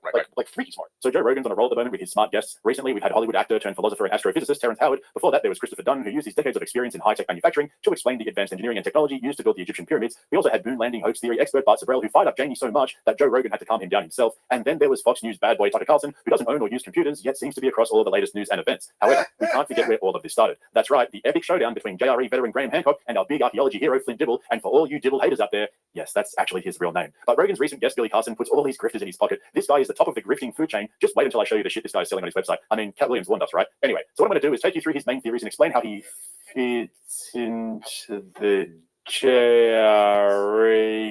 grifter universe. I'll tie in Graham Hancock, Terrence Howard, our boy Dr. Dibble, and I'll show you how they're all related and how their theories blend into each other. It's actually really interesting, to be serious. And just to give you an idea of what we're dealing with here, check out some of the top comments from YouTube. 19 missed calls from Terrence Howard. Flint Dibble is going to have a heart attack when he sees this. Flint Dibble thinking, maybe Hancock is quite a reasonable guy.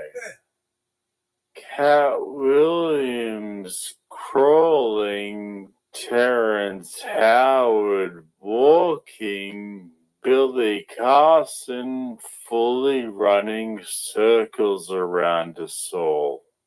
So to start off with, let's get up to speed on Billy Carson's origin story, which started 7 years after Terrence Howard's. When did you start going down this road of exploring all these interesting subjects? Well, it was a long time ago, 1977 in Miami, Florida. We moved from New York to Miami, next to the Opelika Airport, living in the hood. I'm outside in the backyard playing, but I'm looking at the airplanes go over. And this one day, this plane goes over, but it's not really a plane. It clears the horizon in seconds, not minutes. It just goes straight across. I know from as a little kid, the planes take a long time to go from one point to the other. And it went straight across, blowing. A tic-tac. Almost like a tic-tac, glowing metal. Yes. And then it came back and it stopped right over me, completely silent. About now I can estimate about 250 meters. And then it just went gone. And I ran in the house and I told my mom, I can't believe what I just saw. And my mom said to me, son, back in the day, there were advanced beings that came to this planet. This 1977. Mom? My mom. Yeah. That's why I dedicated the book to her. And so I went to the library at Rainbow Park Elementary the next morning, and I told the teacher I had to go to the library inside school, Rainbow Park, and I said, I need to get all the encyclopedias on space, on aerospace. And she gave me the encyclopedias on aerospace. And that's when I started researching from that exact moment. Wow. And I haven't stopped since. So you were, how old? 8? 7. 7 years old. Oh my God. You got locked in. I got locked in. I'm looking at submarines. I'm looking at hovercraft that existed way back then, flying discs that we had created in the military way back then. SR-71s and all this stuff. And I'm trying to figure out what the hell did I see? And I couldn't find it. But it took me down the path of technologies and advanced technologies and aerospace information. I kind of became a quasi-aerospace historian. And that led me in further on down the line to studying, architecture and seeing the connection between the two. And like most of Joe Rogan's expert guests, he has almost no formal qualifications in his area of expertise. He did a couple of online certificates through Harvard and MIT, though, so at least he can say he studied at 2 of the best universities in America.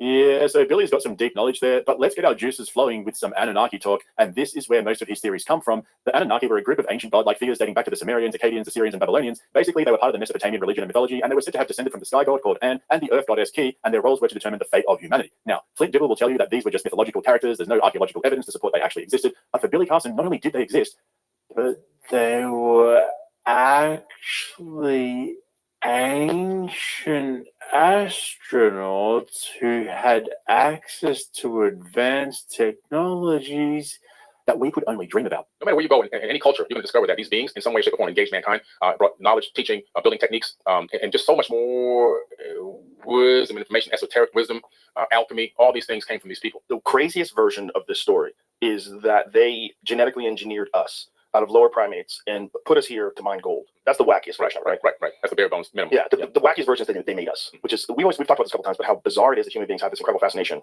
for gold. Okay, so this is how the theory goes, right? Around 450,000 years ago, the Anunnaki descended upon planet Earth from far, far away. Why I fly KLM? They depart from 17 airports across the UK, so it's really convenient to... Family means everything to me. It's love on a deeper level.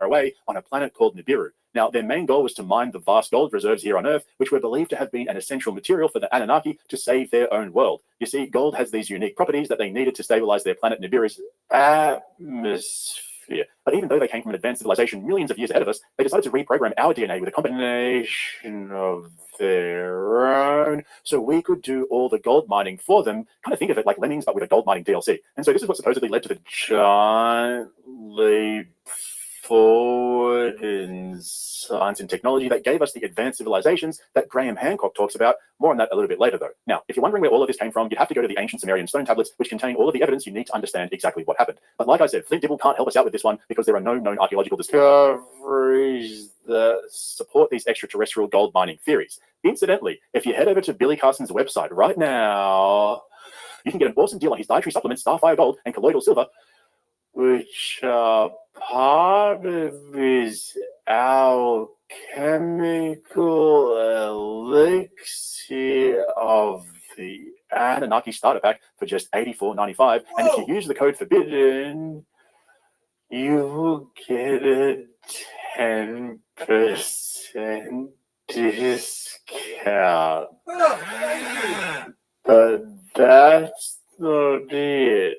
If you make a purchase today, you'll get 1 free month of Forbidden Knowledge TV. Honestly, what a deal. I'm not aware of anyone else who's producing an elixir of life for such a low price. I mean, forget Alpha Brain. This shit is not only backed by science, but also testimonials. You can expect increases in energy, elevated consciousness, mental clarity, and superconductivity. It's also known to be beneficial for spiritual enhancement, clarity, and anti-aging. I just dumped a bottle of Starfire Gold before I got on here, and I'm tweaking hard. Anyway, let's get back to the Anunnaki space wars. So the idea is that there were beings that were having wars on this planet. Do you believe they were having wars with people that were revolting, or were they having wars with other beings? They were fighting with each other. And evidence of these wars can be found in the book of Deuteronomy in the modern day Bible.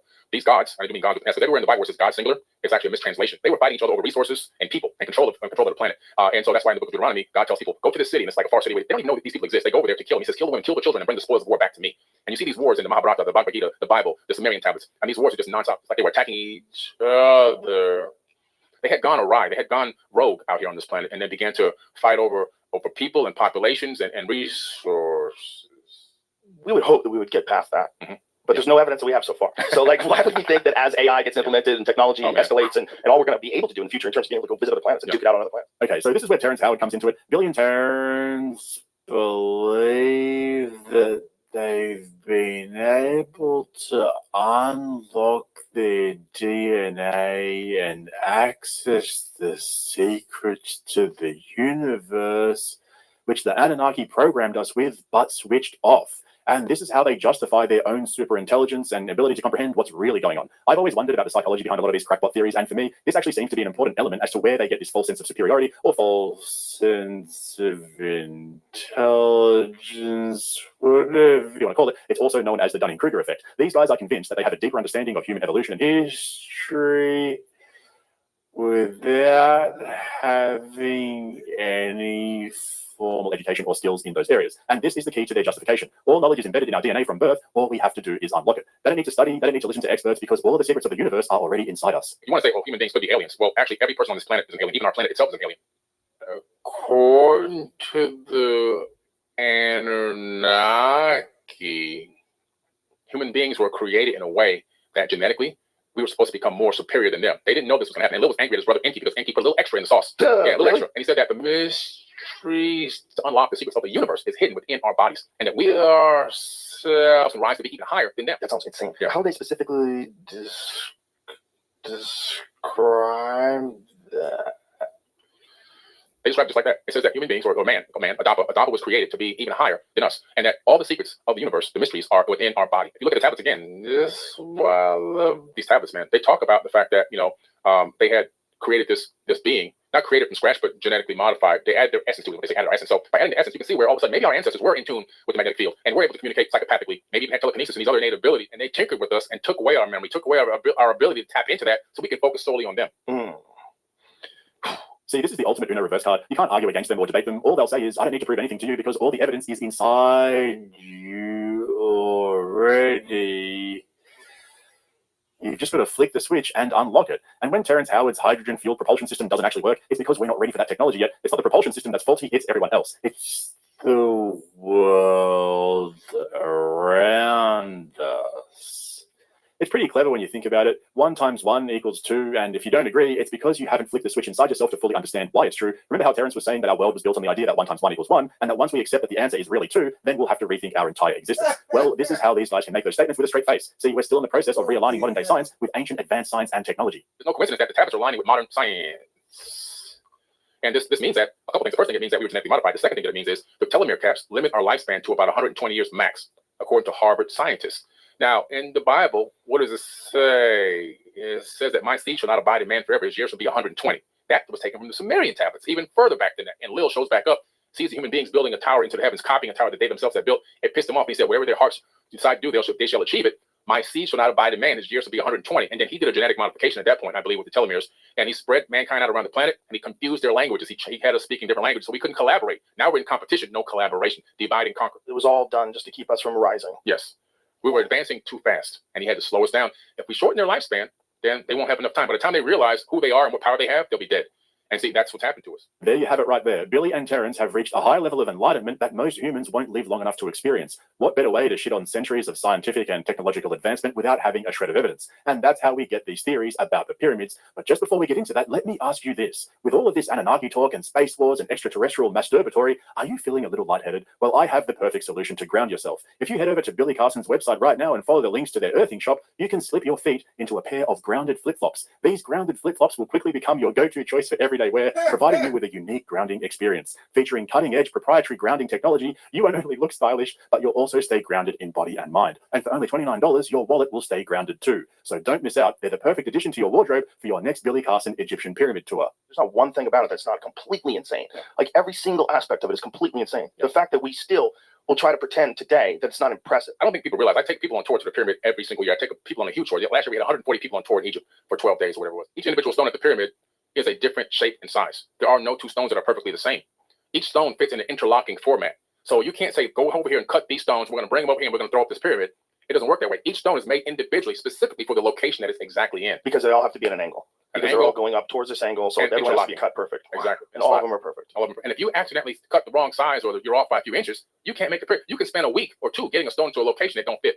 It doesn't make any sense. They had foreknowledge. You only build that if you have a complete blueprint and you've got proven facts, right? You have proof of concept that it works and you've done this before. See, this is the part that gets me, right? That's pretty hard to argue with. I'm obviously not an expert on the Egyptian pyramids, but if what Billy's saying is true, then he's kind of got a point. How did they build each block perfectly with no duplicates if they didn't have some sort of advanced engineering system to plan everything out with?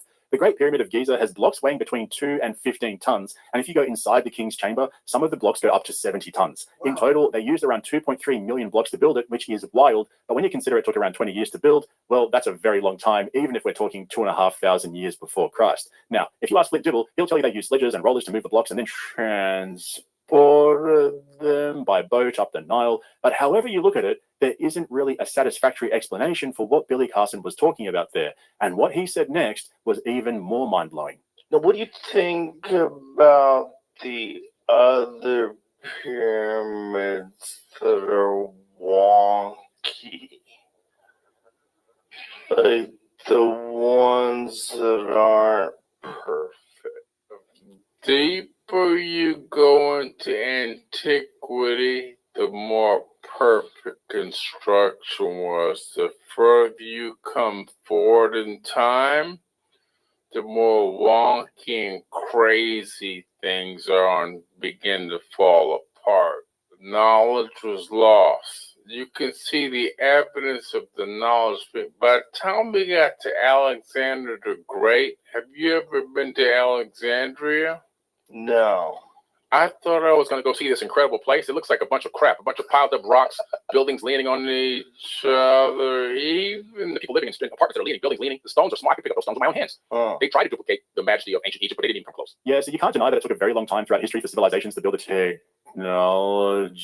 and discover the science that allowed them to build with the precision that the ancient Egyptians built with. Even if you accept that they molded the blocks and cast them in shape on site, that would still require the ancient Egyptians to have an advanced understanding of chemistry, which was far beyond their years. I mean, Billy Carson is trying to sell an elixir of life potion on his website in 2024. But as for Flint Dibble, he doesn't actually have an explanation as to why we got dumber before we got smarter again. The idea, if you follow Terrence Howard's theory, is that matter comes from the sun, it moves away, coalesces into planets, it gets to a Goldilocks zone, life comes out of that, life becomes far more intelligent as time goes on, develops more capabilities, and then is also assisted by the beings that have been through this process already. Well, I estimate that they're about 1 million years ahead of us technologically. Now, it could and then there's things that are millions of years ahead of them. Oh, way ahead of them. There's things that are far, far ahead of them. This is what's hard for us to scale out. Yeah. We like to think that aliens are flying spaceships, that's top of the food chain. Right. But not even close. So this goes back to Billy's theory of there being interdimensional beings and different levels of existence. Us mere mortals are at the bottom of the food chain in our 3-dimensional world, 4 if you include time. But according to Terrence and Billy, there are beings who are able to drift between as many as 11 dimensions, where time is no longer a restriction. Physics and chemistry, as we know it, no longer become restrictions either, which is supposedly how they are able to reach this higher level of knowledge and consciousness. But they also believe in these godlike creators who sit above everything and have determined our fate. You might recall earlier on, I played a clip where Billy said that the word God in the Bible has been incorrectly translated for thousands of years and should really mean the plural gods, which would then point to the existence of the Anunnaki. And therein lies a central criticism from experts who say that you can twist and turn almost any observation into so-called evidence to support your theories. The problem with these kind of calculations is Flint Dibble made note of this, that you could take that and you could do that with a lot of different things. Like, what was the one he used for 420? Yeah, there's a bunch of different funny ones. 420, yeah, the weed day, yeah. You take these arbitrary precession of the equinox numbers, and you could multiply them times like whatever you want. You could get a bunch of different results, like based on what you wanted the result to be. Rogan was saying that in response to claims from Billy that you can see evidence of advanced civilizations in how certain designs and structures match up with modern-day astronomical observations and calculations, such as the Great Pyramid aligning perfectly with the cardinal directions, or the 3 pyramids of Giza lining up with the 3 stars of Orion's belt. Graham Hancock has also observed that ancient structures around the world align with the path of the... You're watching a toothbrush play Billie Eilish. But did you know there's a YouTube music app where you can also listen to the EDM version, the ska version, and of course... The sun... And that's where guys like Terence, Billy, and Graham find themselves on common ground. They use gaps in archaeological theory to pose questions and fill in the gaps themselves with their own theories based on ancient mythology. And like I pointed out, they have so many strategies to avoid having to show any actual evidence in a real debate. That's why you still have people who think Graham Hancock won the debate against our boy Flint Dibble. It's so easy to just say, yeah, well, how do you explain this or how do you explain that? And when Dr. Dibble doesn't have an answer, that supposedly becomes irrefutable evidence that ancient astronauts tweaked our DNA to mine for gold. But as for Billy Carson, honestly, if you have time, go and check out his website called ForbiddenKnowledge.com. He's literally got clothing lines and all sorts of other merch that are based on his crackpot theories. My favorite is probably the Anunnaki back design t-shirt, which you can buy for the low price of $36.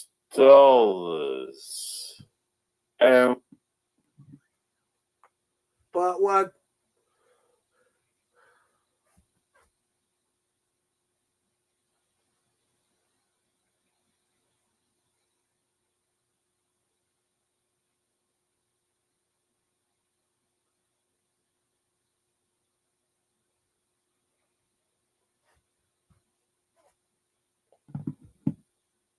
Alan Massive Style. Special request to all the soldiers and each and every one out here. SM Style. Trouble. Stiddly wap, stiddly whoop, stiddly wap, stiddly whoop, stiddly diddly diddly diddly whoa. What? Yes. John O'Brien and leave you sing like a Melocanero. A youth like you should live in a New York City, right? Diddly diddly diddly diddly whoa. One. Stiddly wop, stiddly whoop, stiddly doop, stiddly daddly diddly doop. And the telephone says she hear my voice. Tell me to pick her up in my Rolls Royce. If my Rolls Royce is not for ladies. Just a brand and leave it, the soon can hold him boy and large, extra broad. Whoa. What? Stiddly diddly diddly diddly. Stiddly wop, stiddly whoop. Stiddly diddly widdly diddly widdly whoa. What? And the telephone says she hear my voice. Tell me to pick her up in my Rolls Royce. If my Rolls Royce is not for ladies, girl, I'm gonna take you in my Mercedes. If my Mercedes would have full up of the disease, girl, I'm gonna take you in my Firebird. If my Firebird is not fast enough, many and leave us and me will catch us. Lord of mercy, burnt and leave it. John knows about and leave it. A man like you have a cold advisor. Should I drive a Rolls Royce? Me? Thank you, man. Whoa. Go on. Stoodly wop, stoodly whoop, stoodly dap, stoodly whoop, stoodly wop, stoodly whoop, stoodly wop, stoodly diddly diddly diddly diddly whoa. One. And the big phone says she hear my voice. Tell me to pick her up in my Rolls Royce. If my Rolls Royce is not for ladies, girl, I'm gonna take you in my Mercedes. If my Mercedes would have full up of the disease, girl, I'm gonna take you in my Firebird. My Firebird is not fast enough. My name leaves us and my well cancer. Me nicer than the coffee. So in your thermos, let me be. Stoodly wop, stoodly whoop, stoodly wop, stoodly whoop, stoodly diddly diddly diddly. Whoa. One. And the telephone says she hear my voice. Tell me to pick her up in my Rolls Royce. If my Rolls Royce is not for ladies, girl, I'm gonna take you in my Mercedes. If my Mercedes would have full up of the disease, girl, I'm gonna take you in my Firebird. If my Firebird is not fast enough, girl, put your ass on the damn minibus. When you leave us and the welcome us, and I said down the coffee, in your thermos, let me be. stoodly wap, stoodly daddly diddly whoop, stoodly wap. Oh.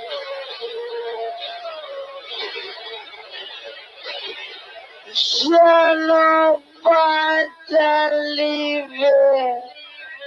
A man like you can't sing, you should live a foreign. John know them style and fashion. Right, this is what they come to work, you know. It's like a stage show. We're going to bring you on a working national item, see?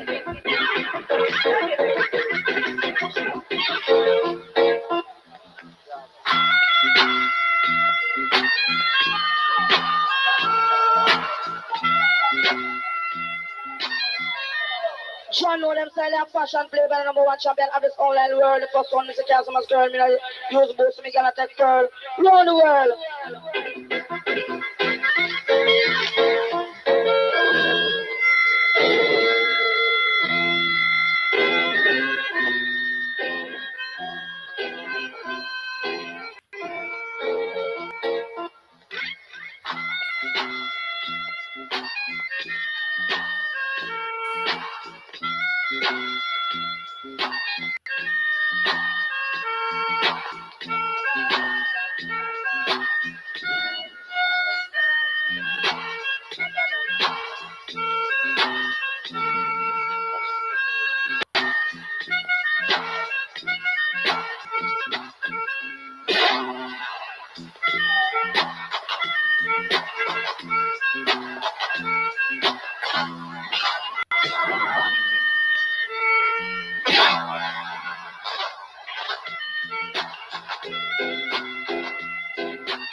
He that dwelleth in the secret place of the Most High. I'm so high, shall abide under the shadow of the Almighty.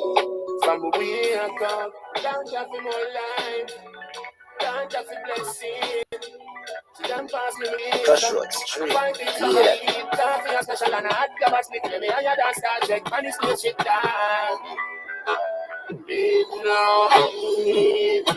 No, for free, make sure say I hear this. The way my fucking eyes like a plane, I can't let me look down me feel around me deep in the Jordan. But why you wanna miss the land? No beg me far one me bun 50 spliff a day, no crave for me use. Holy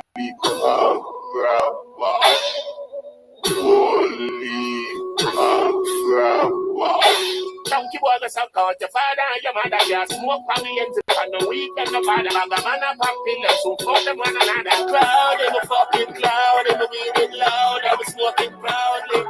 Cloud in the fucking cloud, in the weed it loud. I was smoking proudly. Loud, me no pussy loud, me no want no bag, you can smoke that round me. Yeah,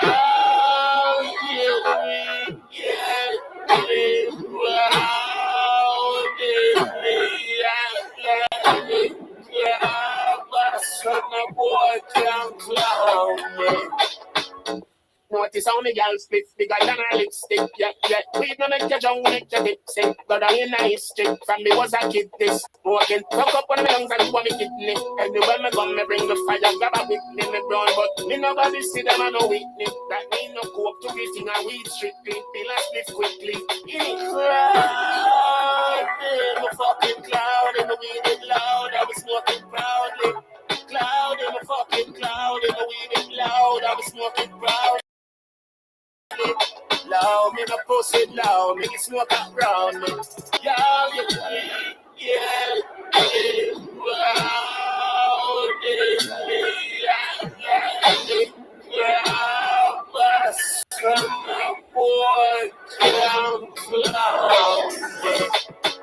The way me fucking eyes like a plane of car and me look down me filler and me deep in the Jordan. But buy your own a missile and no beg me for one me bun 50 spliff a day no crazy me use. Holy grabber. Donkey boy go suck out your father and your mother. They smoke from me ends if I no weed and no father. Baba man a pop pillar so fuck them one another. Cloud, you fucking cloud and the weed it loud. I'm smoking proudly.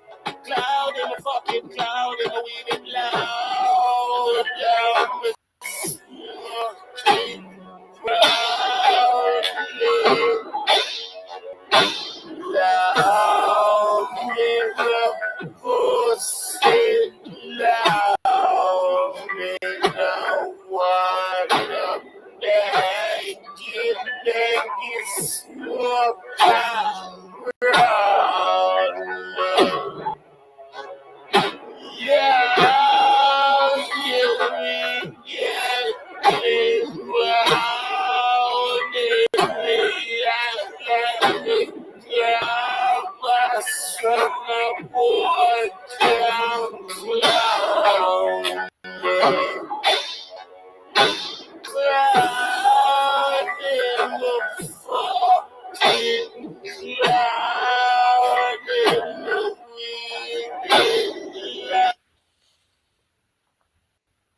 Collect no cash shoot boy, you can imagine man, it man have to collect them cash. Mad cabra said that. All bad boy man, everything. What me ask you a question, rude boy. What you hear me now? Yeah, hear me. Bad boy, everything I raise. Tell me we una go do. We una raise the price on no badness. To bad boy, everything I raise. Tell me we una go do. We una raise the price on no badness. Price a gun. Gone up, price a shot. Stepping up, M16. Gone up, the dirt eagle. That fear no blows. 5. The clock and the jar up, we tell them badness a sell. No, we not wholesale. Mascaba I sell that pan retail. Me tell them badness a sell. No, we not wholesale. Mascaba I sell that pan retail. Bad boy, everything I just tell me we una go do. Una not raise the price and no badness. To bad boy, everything I raise. We una go do.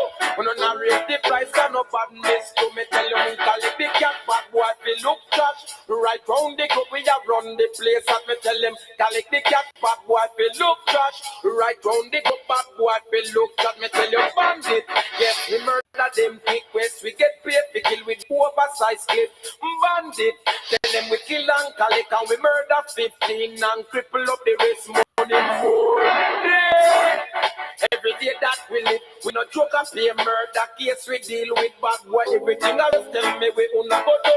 No na raise the price and no badness to bad boy, everything else tell me we una go do. No na raise the price and no badness to because good boy collect them down payment. Murder people on consignment. Gun in a hand and we no statement. Raise up me price and me want a bit price a gun. Gone up, price a shot. Stepping up, M16. Gone up, desert eagle. That there no blow scope. 45, the gun and the tar up. Me tell them badness a sell, no we in a wholesale. Mad cabra a sell that pan retail. Me tell them badness a sell, no we in a wholesale. Mad cabra, watch this rude boy. Raise up your price. Jam down, bad boy, raise up your price. English road boy, raise up your price. And Canadian bad boy, raise your price. Them can't take on no fitter because things are real bad boy. We own a go do. No na raise the price and no badness to bad boy. Everything I just tell me we own a go do. No na raise the price and no badness.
Yo, peace, people, peace. See you next show. Big up. Safe.